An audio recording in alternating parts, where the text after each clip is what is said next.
Estamos a punto de explorar 10 partidas donde el jaque mate fue entregado por la propia mano del jugador. Estos no son solo errores, son obras maestras de autosabotaje jugadas en el gran tablero de la vida. Rápida advertencia, estas son historias reales, finales fatales. Esto no es un juego, no agregues tu propia jugada al tablero. 1. Guerra eléctrica versus topos. La guerra contra los topos, que terminó con el césped convirtiéndose en el arma misma, es una historia que sirve como una lección poderosa de alto voltaje sobre los peligros de traer una bazuca a una pelea de cuchillos, especialmente cuando estás parado en el radio de explosión. Nuestra historia es sobre Carlos, un chilango cuyo orgullo y alegría era su césped pristino y perfectamente cuidado en su casa de satélite. Era su obra maestra, una alfombra de terciopelo verde que era la envidia de toda la colonia. Pero su Edén personal había sido invadido por topos. Un pequeño ejército peludo subterráneo estaba destruyendo sistemáticamente el trabajo de su vida, dejando un rastro de montículos de tierra feos, que eran como un insulto personal de la madre naturaleza. Había probado las trampas humanitarias, había probado los repelentes ultrasónicos, pero los topos, en su silenciosa resistencia excavadora, se reían de sus débiles intentos. Esto ya no era un problema de plagas, esto era una guerra personal. Y Carlos decidió que era hora de desatar un arma de destrucción masiva. Su plan no era solo eliminar los topos, era convertir toda su propiedad en una fortaleza permanente a prueba de topos, una cerca eléctrica invisible gigante que se extendiera profundamente en la tierra. Su método era una obra aterradora de genialidad casera. Comenzó martillando una serie de varillas de metal largas profundamente en el suelo, por toda su propiedad, como si estuviera demarcando un reclamo para una nueva especie muy metálica de árbol. Luego pasó un cable conectando todas, creando una red subterránea masiva. Este era el sistema de entrega. Para el paso final crucial, no se limitó a enchufarlo a un contacto de pared, eso era para aficionados. Tomó un cable largo de alta resistencia, arrojó un extremo sobre una línea eléctrica de alto voltaje que corría junto a su propiedad y con la ayuda de un poste largo aislado, lo enganchó. Estaba conectándose directamente a la red eléctrica principal, preparándose para canalizar miles de voltios de electricidad cruda e indómita directamente a su césped. Probablemente se paró por un momento, admirando su obra, las varillas de metal brillando al sol. Un Thor moderno y orgulloso, listo para castigar a sus enemigos excavadores con un rayo de relámpago hecho por el hombre. El césped estaba ligeramente húmedo por el rocío matutino, un conductor perfecto para la tormenta que se avecinaba. Hizo la conexión final, cerrando el circuito. El resultado fue instantáneo y absoluto. Un sonido de zumbido bajo probablemente llenó el aire por una fracción de segundo, mientras toda la superficie de su césped se energizó.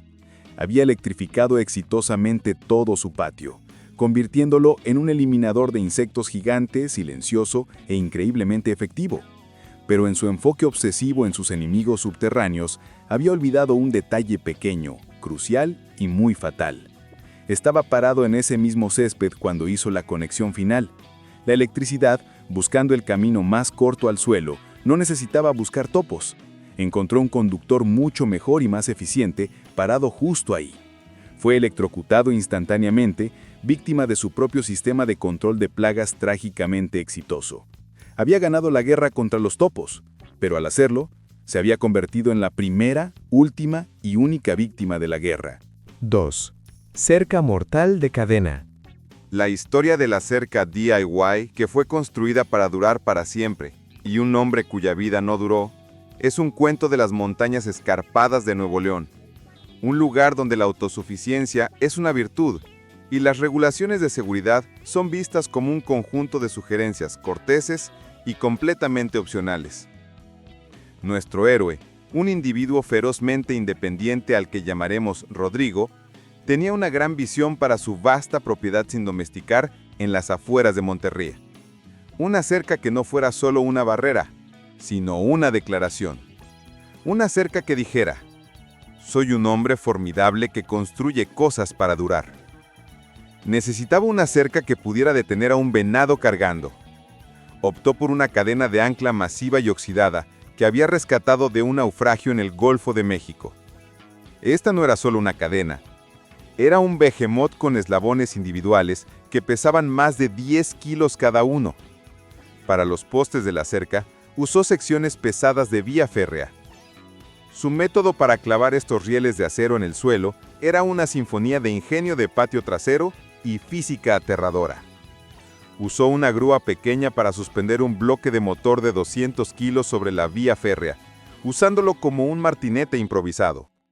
Era un proceso lento, peligroso e increíblemente ruidoso, pero funcionaba. Luego comenzó la tarea hercúlea de estirar la cadena de ancla masiva entre ellos, usando un cabrestante en su camioneta para tirar la tensa. La cadena oxidada antigua gimió bajo la tensión inmensa, estirada más apretada que una cuerda de piano. Casi había terminado, solo asegurando la sección final, cuando notó que la cadena estaba enganchada en uno de los postes. Mientras la cadena todavía estaba bajo miles de kilos de tensión, agarró un martillo y le dio al eslabón enganchado un buen golpe sólido. En ese instante, el eslabón de cadena viejo y oxidado, que había estado esperando durante un siglo este momento, se rompió con un crack ensordecedor. La liberación de energía fue explosiva. La cadena de ancla masiva retrocedió con la velocidad y fuerza salvaje de un látigo de metal gigante. Los eslabones pesados, ahora transformados en balas de cañón de hierro de 10 kilos, se azotaron hacia atrás con velocidad letal increíble. Rodrigo, parado directamente en el camino del retroceso, nunca tuvo tiempo de registrar su error. La cadena lo golpeó con una finalidad resonante y siniestra, terminando su ambicioso proyecto de cercado y su vida en un movimiento rápido y brutal. Había querido construir una cerca que durara generaciones, y lo hizo. Solo terminó convirtiéndose en la lápida más sobreconstruida y más trágica del mundo. 3. Lección de toro fallida. El granjero, el toro y la lección que se enseñó al estudiante equivocado es una historia atemporal de los campos verdes ondulantes de Jalisco. Un cuento preventivo sobre lo que pasa cuando tratas de resolver un problema de comportamiento con una solución que involucra una cadena pesada, un tocón de árbol y una comprensión completa y errónea del proceso mental de un animal de media tonelada. Nuestro protagonista, un ranchero llamado Manuel, tenía un toro joven que era un Houdini de 4 patas, un maestro de escapar de su corral cerca de Guadalajara. Manuel había probado todo. Decidió que el toro no necesitaba una mejor cerca, necesitaba una lección. Su plan era una pieza de lógica pura, rústica y profundamente defectuosa. Usaría una cadena industrial pesada para enseñarle al toro que correr ya no era una opción. Logró poner la cadena alrededor del collar masivo del toro y luego sujetó el otro extremo a un tocón de árbol masivo e inamovible en el medio del pastizal. El toro ahora tenía aproximadamente 10 metros de holgura. La teoría del ranchero era simple. El toro cargaría, la cadena se tensaría y el tirón súbito y brutal le enseñaría una lección que nunca olvidaría. Se paró atrás, listo para ver su brillante sesión de entrenamiento desarrollarse. Pero en su entusiasmo por jugar el papel del maestro, cometió un error crítico y fatal en el posicionamiento. Se paró entre el toro y el tocón del árbol. El toro, enfurecido por la cadena pesada, hizo exactamente lo que el ranchero esperaba. Cargó, pero no se alejó del tocón. Miró la fuente de su frustración, la criatura de 2 patas que lo había puesto en esta situación, y cargó directamente hacia Manuel. Manuel probablemente tuvo un momento de terror frío puro cuando vio la media tonelada de músculo enojado dirigiéndose hacia él. Estaba atrapado. El toro golpeó el final de la holgura de la cadena. La cadena pesada se tensó con un sonido como un disparo de rifle, y en ese instante, el ranchero se convirtió en el fulcro desafortunado y muy rompible en una lección brutal de física del mundo real. El impulso inmenso del toro cargando, súbitamente redirigido por la cadena, se azotó alrededor del tocón, usando el cuerpo del ranchero como el punto de pivote. Fue atrapado en la mordida de la cadena, aplastado con fuerza inimaginable entre la fuerza imparable del toro y el objeto inamovible del tocón.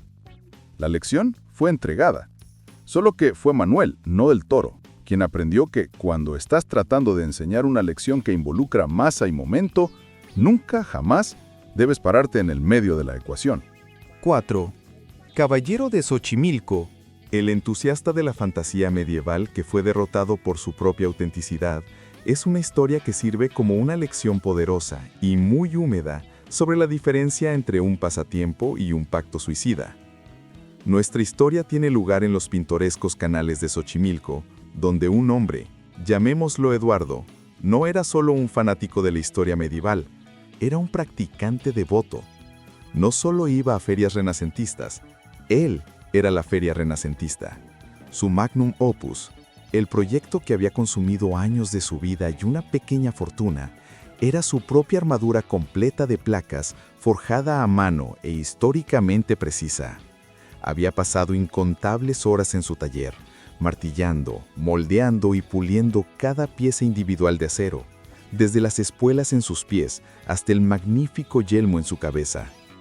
Era un hermoso testimonio reluciente de su pasión y habilidad, pero también era, como estaba a punto de descubrir, increíblemente e implacablemente pesado. Estamos hablando de unos sólidos 40 kilos de acero meticulosamente elaborado y no flotante.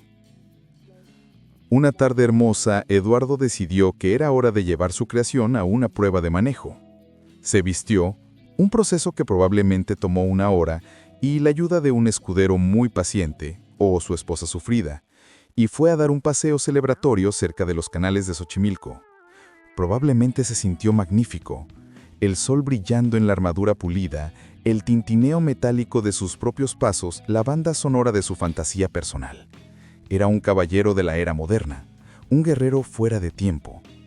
Mientras paseaba por la orilla del agua, admirando el paisaje y probablemente sintiendo una conexión profunda con los caballeros de antaño, cometió un error pequeño, simple y completamente humano. Tropezó con una roca invisible escondida en el césped. Para una persona normal con ropa normal, este es un evento menor. Recuperas el equilibrio, tal vez murmuras una maldición y sigues adelante.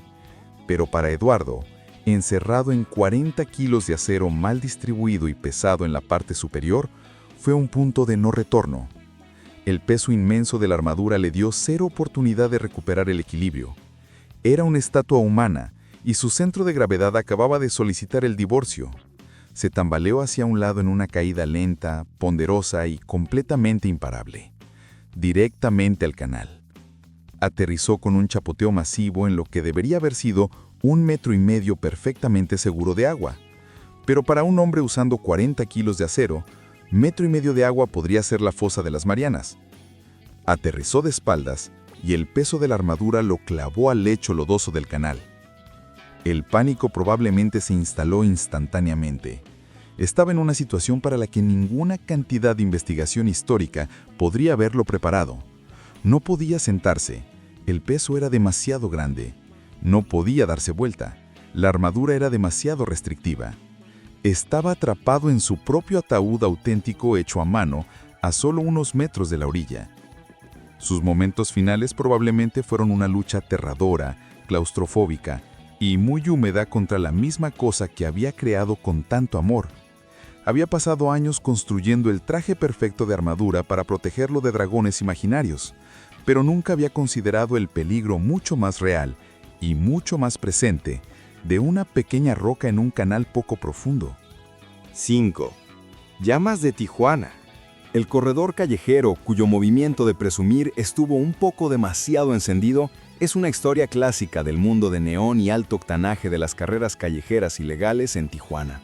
Un cuento preventivo sobre lo que pasa cuando tu deseo de verte genial supera enormemente tu comprensión de la química básica.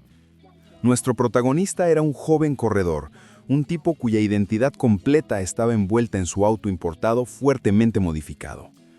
Su auto no era solo una máquina, era una extensión de su ego, un testimonio rodante de su velocidad y estilo, y acababa de instalar la mejora defensiva, un sistema de óxido nitroso. Para los no iniciados, el óxido nitroso, o NOS, es una forma de obtener un impulso masivo y temporal de poder, el botón de ir rápido en cada película de carreras, Pero solo ser rápido no era suficiente para nuestro héroe Alejandro. Necesitaba ser espectacular, necesitaba un truco. Decidió modificar su sistema de nitroso con una válvula de purga, una modificación común que ventila una pequeña cantidad de gas nitroso al aire para asegurar que las líneas estén llenas para un golpe instantáneo. Pero agregó su propio toque especial. Dirigió la válvula de purga a una boquilla bajo su auto y agregó un encendedor para que cuando purgara el sistema, dispararía un chorro dramático de llama azul de 2 metros de largo desde debajo de su auto. Era pura fanfarronería de Fast and Furious sin disculpas. Era completamente inútil para las carreras, pero se veía increíblemente genial. La noche de la gran carrera llegó. Estaba alineado contra su rival principal. La multitud de espectadores, un borrón de caras en el páramo industrial de la zona este de Tijuana. Se dio la señal y salieron. Llantas gritando, motores rugiendo. Estaban codo a codo, un ballet de alta velocidad de ruido y adrenalina. Alejandro decidió que era hora del nitroso, pero sin que él lo supiera. Su instalación casera de lanzallamas tenía una pequeña, casi indetectable fuga. Una grieta diminuta en un accesorio de manguera estaba lenta y silenciosamente llenando el interior de su auto con una niebla fina e invisible de gas de óxido nitroso. Probablemente se sintió un poco mareado, un poco eufórico, pero simplemente lo habría atribuido a la adrenalina de la carrera. Estaba tomando la delantera. Iba a ganar. Ahora era tiempo para el gran final. Era tiempo de dar a la multitud el espectáculo por el que vinieron. Presionó el botón de purga para disparar las llamas. Y en ese instante, 2 cosas pasaron. Un hermoso chorro de llamas azules salió disparado de debajo del auto como estaba planeado, y simultáneamente una chispa perdida del sistema de encendido encontró la atmósfera altamente oxigenada y rica en nitroso dentro de su auto. Su auto no solo se incendió, detonó. En un solo wumf violento, toda su cabina fue envuelta en una bola de fuego masiva y ondulante. De repente estaba manejando no un auto, sino un infierno de 4 ruedas, un funeral vikingo propulsado por cohetes sobre ruedas. El auto, ahora un cometa llameante sin conductor, se desvió del camino y se estrelló en un accidente ardiente. Había querido presumir sus llamas geniales y había tenido éxito más allá de sus sueños más salvajes. Había convertido todo su auto en una gran llama final que lo consuma todo. 6. Corazón sin retorno. El hombre santo que dominó el arte de detener su propio corazón, pero olvidó tomar nota sobre la segunda mitad del truco, es una historia que difumina la línea entre el poder espiritual profundo y una falta fatal de previsión. Nuestra historia nos lleva a una plaza polvorienta y abarrotada del pueblo en Oaxaca. Nuestro protagonista era un curandiero, un hombre santo reconocido en toda la región por sus increíbles hazañas de meditación y control corporal. Podía caminar sobre carbones calientes, podía acostarse en una cama de clavos. Era un maestro de la mente sobre la materia. Pero estaba a punto de intentar su hazaña más atrevida, más increíble hasta ahora. Anunció a una multitud masiva de seguidores y escépticos que iba a demostrar el dominio definitivo sobre su propia fuerza vital. Iba a detener su propio corazón. A través de la meditación pura y enfocada, afirmó que podía comandar a su corazón que dejara de latir.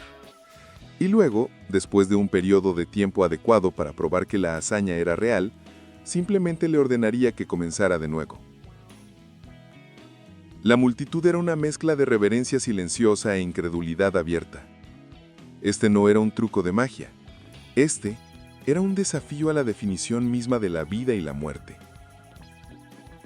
El hombre santo se sentó en el centro de la plaza, cruzó las piernas y comenzó su trance meditativo profundo. Su respiración se volvió más lenta, más superficial. Sus ojos tomaron una mirada distante y vidriosa. Estaba, para todos los propósitos, dejando su cuerpo. Después de varios minutos largos y silenciosos, dio un ligero asentimiento. Esta era la señal. Un médico local escéptico fue invitado de la multitud para verificar la afirmación. El doctor se arrodilló, puso su estetoscopio contra el pecho del hombre santo y escuchó. Escuchó por un momento largo y silencioso, su expresión cambiando lentamente del escepticismo al asombro absoluto y desconcertado. Se quitó el estetoscopio de las orejas y anunció a la multitud silenciosa: «No hay latido del corazón». Una ola de jadeos y murmullos se extendió por la plaza. Lo había hecho. Era un milagro. El hombre había verdaderamente detenido su propio corazón. Solo que no había pasado tanto tiempo practicando la segunda parte y posiblemente más crucial de la actuación, hacer que comenzara de nuevo. Había probado a sus seguidores que tenía un poder divino sobre su propio cuerpo. Pero su sermón silencioso final fue una lección poderosa de que algunos poderes es mejor dejarlos sin usar. 7. Luge de Guanajuato. La historia del Luge de la calle de las 7 revueltas y la foto final fatal es una tragedia moderna nacida del hambre global implacable por la fama de video viral. Nuestro héroe era un turista en Guanajuato, un joven armado con una patineta, una GoPro y una idea que era tan brillante como estaba destinada al desastre. No se conformaba con solo una foto del Teatro Juárez. Quería conquistar una leyenda, las famosas y serpenteantes calles empedradas del centro histórico. Pero no iba solo a patinar por ellas. Eso era para aficionados. Iba a hacer luge por ellas. Iba a acostarse boca arriba en la patineta, con los pies primero, y dispararse por las 8 curvas cerradas como un torpedo humano. Sería el último tour en primera persona de alta velocidad de un sitio patrimonio. Sería oro viral. Instaló a su amigo con una cámara en la parte inferior de la colina para capturar el gran final. Se ató la GoPro al casco, se acostó en la tabla en la mismísima parte superior y con un pulgar arriba triunfante, se impulsó. Al principio fue pura euforia sin adulterar. Las famosas calles empedradas de cantera rosa eran un borrón, las pintorescas curvas floridas acercándose a él. El metraje de la GoPro habría sido increíble, pero rápidamente descubrió la falla fundamental y fatal en su plan. Acostarse boca arriba en una patineta te ofrece precisamente cero control, sin dirección, sin forma de balancearse, y más importante, absolutamente ninguna forma de frenar. Ya no era un conductor. Era solo un pasajero en un pedazo de madera con ruedas, y la gravedad era el piloto. Se disparó por las curvas apretadas y serpenteantes a una velocidad que era mucho, mucho más rápida de lo que jamás había anticipado. La emoción probablemente se convirtió en terror frío puro cuando se dio cuenta de que estaba completamente fuera de control. Se disparó fuera de la curva final en la parte inferior de la colina como una bala de cañón, un misil humano dirigido directamente a la intersección ocupada. Y en ese momento exacto, un autobús turístico clásico estaba plácidamente haciendo sonar su camino a través de su trayectoria. Hubo un golpe final y nauseabundo cuando hombre, patineta e ícono cívico colisionaron. Había querido capturar el video viral definitivo, un momento de fama fugaz de internet que le daría millones de vistas. Y de cierta manera tuvo éxito. El metraje probablemente fue espectacular. Solo que ya no estaba presente para leer los comentarios. Obtuvo sus vistas, pero al final la ciudad de Guanajuato tuvo la última risa. 8. Yunque vengativo. El lanzamiento de Yunque, que tuvo una zona de aterrizaje muy específica y muy personal, es una historia que prueba que el viejo dicho, lo que sube, debe bajar. No es solo una sugerencia, es una amenaza.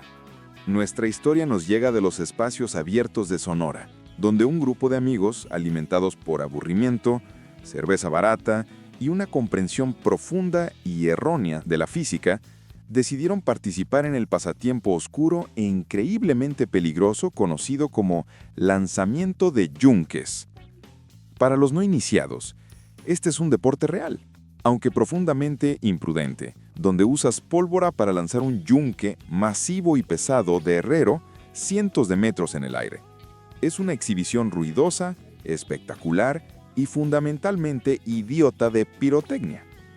En este día, nuestro grupo de amigos estaba listo para dar un espectáculo cerca de Hermosillo, Tenían su yunque, un bloque sólido de 90 kilos de pura ironía no adulterada. Tenían su pólvora y tenían su sitio de lanzamiento, un claro en un campo del desierto. Su plan era simple. Empacaron una carga abundante de pólvora negra bajo el yunque, encendieron una mecha larga y corrieron a cubrirse. La mecha silbó, la pólvora se encendió y con un boom ensordecedor que sacudió la tierra, el yunque fue lanzado. Su plan funcionó perfectamente. El yunque de 90 kilos se disparó al cielo como un cohete, un águila hermosa y majestuosa de hierro fundido elevándose cientos de metros en el aire.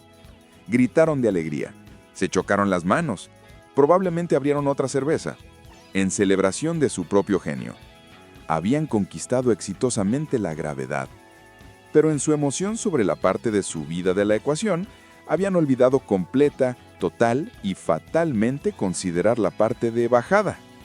Mientras estaban ahí parados, boquiabiertos, viendo su yunque alcanzar el ápice de su vuelo, fallaron en hacer el único cálculo simple que salva vidas. ¿Dónde iba a aterrizar este proyectil de 90 kilos? El yunque, su momento hacia arriba agotado, comenzó su descenso silencioso e inevitable. Cayó, ganando velocidad, un precursor aerodinámico oscuro de perdición. Y su lugar de aterrizaje elegido, por un golpe de pura mala suerte cósmica y diabólicamente hilarante, fue su camioneta que estaba estacionada a solo unos cientos de metros de distancia. Y dentro de esa camioneta, uno de los amigos había decidido sentarse, tal vez para obtener una mejor vista o para escuchar la radio. Probablemente vio el yunque subir, pensando que era la cosa más genial que había visto jamás. Probablemente todavía lo estaba viendo mientras empezaba a bajar, haciéndose más y más y más grande. El yunque de 90 kilos, ahora viajando a velocidad terminal, se estrelló directamente a través del techo de la camioneta, aterrizando con un crujido final y nauseabundo en el ocupante desafortunado. El lanzamiento había sido un éxito espectacular. El aterrizaje, sin embargo, tenía algunas notas para mejorar. Es un recordatorio poderoso y muy pesado de que, cuando estás lanzando un objeto de 90 kilos al cielo, generalmente es una buena idea tener una zona de aterrizaje muy clara y muy vacía. 9. Duelo con cactus. El hombre que perdió un concurso de cabezazos contra un cactus es una historia que viene del paisaje tostado por el sol y espinoso de Chihuahua. Un cuento preventivo sobre lo que pasa cuando la bravuconería borracha se encuentra con un oponente estacionario y muy bien armado. Nuestro protagonista era Javier, un hombre de 24 años que después de una noche larga y muy minuciosa de beber pesado, se encontró en una discusión acalorada con su amigo en las afueras de Ciudad Juárez. El tema de la discusión se perdió en la historia, pero claramente había llegado a un punto donde las palabras ya no eran suficientes. Javier necesitaba probar un punto, necesitaba probar su dureza, su masculinidad, su completa y total falta de miedo. Decidió que necesitaba un gesto físico grandioso que silenciaría todo debate. Miró alrededor del paisaje desértico oscuro, buscando un adversario digno, y sus ojos se posaron en un cactus saguaro gigante. Un antiguo gigante masivo, de múltiples brazos, cubierto con miles de espinas afiladas como agujas de 5 centímetros. Para una persona sobria, esto es un símbolo majestuoso del desierto, una cosa viviente que debe ser respetada y admirada desde la distancia. Para Javier, en su estado ebrio, era un desafío, un oponente digno. Anunció a su amigo que iba a darle un cabezazo. No solo empujarlo. Iba a tomar una carrera completa y entregar un golpe poderoso de cráneo contra el cactus. Su amigo probablemente trató de disuadirlo, pero no hay forma de razonar con un hombre que ha decidido que su frente es la solución a sus problemas.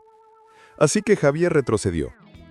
Tomó una respiración profunda cervecera y cargó. Corrió a toda velocidad a través del suelo del desierto. Un ariete humano en curso de colisión con una planta muy grande y muy puntiaguda. Hizo contacto con un sonido que probablemente fue una combinación nauseabunda de un golpe sordo y 1000 pequeños pinchazos. El cactus, siendo una especie masiva, profundamente enraizada y legalmente protegida, no se movió. No se estremeció. Solo se quedó ahí. Javier, por otro lado, no tuvo tanta suerte. La fuerza completa de su carga fue recibida con el arsenal defensivo completo del saguaro. Fue instantáneamente empalado por docenas, si no cientos, de las espinas afiladas e implacables del cactus, que se incrustaron profundamente en su cara, cuero cabelludo y pecho. Retrocedió gritando de dolor agonizante. Su cara era un desastre sangriento como acerico. El shock súbito e inmenso, y el dolor combinado con las cantidades copiosas de alcohol ya en su sistema, fue demasiado para que su cuerpo lo manejara. Entró en shock y colapsó, muriendo unos minutos después. Había desafiado a un cactus a una pelea, y el cactus había ganado decisivamente sin siquiera moverse. El cactus, se notó, estaba completamente ileso. Es un recordatorio sombrío y muy puntiagudo de que algunas cosas en la naturaleza es mejor dejarlas sin molestar y que no importa qué tan duro creas que eres, el cactus siempre es más duro. 10. Búnker traicionero. El preparacionista del día del juicio final, que fue eliminado por sus propios suministros, es una historia que prueba que puedes prepararte para el fin del mundo, pero siempre puedes prepararte para tu propio apocalipsis personal y muy irónico. Nuestro héroe era Francisco, un hombre de Puebla que vio la escritura en la pared. Era un preparacionista clásico del día del juicio final, convencido de que la sociedad estaba al borde del colapso y que el apocalipsis estaba a la vuelta de la esquina. No iba a ser atrapado sin preparación. Pasó años y una pequeña fortuna construyendo el refugio de supervivencia definitivo, un búnker pesadamente reforzado de concreto y acero enterrado en su patio trasero. Era su obra maestra, su fortaleza de soledad, un refugio seguro del caos que estaba seguro que venía. Pero un búnker es solo tan bueno como su construcción. Necesitaba probarlo. Necesitaba saber que podía resistir el fin del mundo. Así que ideó una prueba de durabilidad. Tenía a su amigo, que convenientemente poseía una excavadora masiva, golpear repetidamente el búnker. El plan era simple. Estaría dentro del búnker observando su integridad estructural mientras su amigo hacía lo mejor para demolerlo desde afuera. Se selló dentro de su tumba de concreto, probablemente sintiendo un profundo sentido de orgullo y seguridad. La prueba comenzó. La excavadora rugió a la vida y comenzó su asalto, estrellando su hoja masiva contra las paredes de concreto reforzado una y otra vez. Y el búnker aguantó. Fue un triunfo de ingeniería. Era a prueba de apocalipsis. Pero Francisco, en su enfoque en las amenazas externas, había pasado por alto completamente los peligros dentro de su propio santuario. Su búnker estaba lleno hasta el techo con suministros de supervivencia, productos enlatados, agua y, más importante para nuestra historia, un estante de herramientas masivo de acero atornillado a la pared de concreto y cargado con llaves, martillos y un tornillo de banco muy pesado. Las vibraciones poderosas repetidas del martilleo de la excavadora en el exterior del búnker comenzaron a viajar a través del concreto. Toda la estructura estaba temblando como una hoja en un huracán. Y los pernos que sostenían el estante de herramientas pesado, que probablemente no estaban clasificados para impactos repetidos de excavadora, comenzaron a aflojarse. Con un último temblor poderoso, los pernos se dieron. Todo el estante pesadamente cargado colapsó, derramando su contenido directamente sobre Francisco, quien estaba parado orgullosamente en el medio de su búnker, probablemente tomando notas. El tornillo de banco pesado lo golpeó en la cabeza, matándolo instantáneamente. Había construido exitosamente un búnker que podía resistir el apocalipsis, solo que no había construido uno que pudiera resistir sus propias pruebas de seguridad. Fue eliminado no por zombies, o lluvia nuclear, o colapso social, sino por sus propios suministros de supervivencia cuidadosamente seleccionados y muy pesados. Bien, tiempo para el premio de combustible de pesadilla. Tienes que experimentar los 60 segundos finales de una de estas historias. ¿Cuál absolutamente no eliges? Quiero ver tu mayor no y tu razonamiento en los comentarios abajo. Si este video confirmó que estás jugando en modo fácil, dale like. Suscríbete para más códigos de trucos sobre cómo sobrevivir.